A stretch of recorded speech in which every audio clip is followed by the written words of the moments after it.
Assalomu alaykum. Bugun Skratga keldik. Yangicha samosval chiqdi. Ko'rib turganlar arqa to'la motorol har xillaridan bor.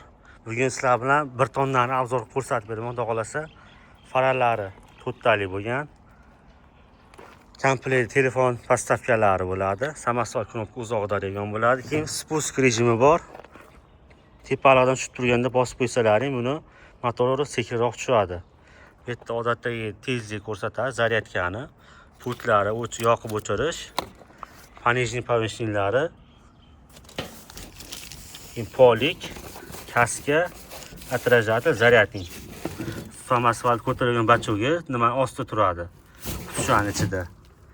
Hamma narsalar bor. Profillari stampovniy baquvvat profilda bo'ladi. Ko'rishlaring mumkin.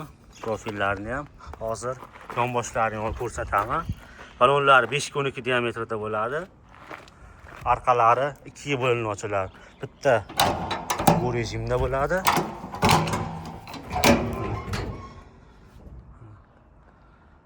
Tiniq, xudo xolasa zo'ridan. Bitta samosval ko'tarilganda pastga qarab ochiladi.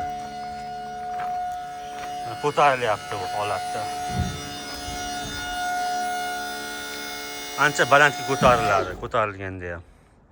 Ramalari ham 2 qavatli, 2 tali profil o'tib ketgan. Keyin дополнительный усиление qilingan. Samosval ko'tarilgan joyi silindriga akkumulyator kelgan bo'lsa, akkumulyatorlar 65 dan ortda qo'yilgan. Motor miyasi kelgan bo'lsak, motor miya 1800 talik qo'yilgan.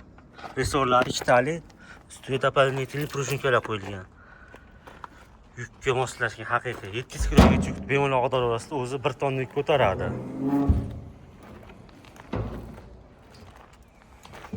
Bort chuqurligi ham chuqur. Baquvvat.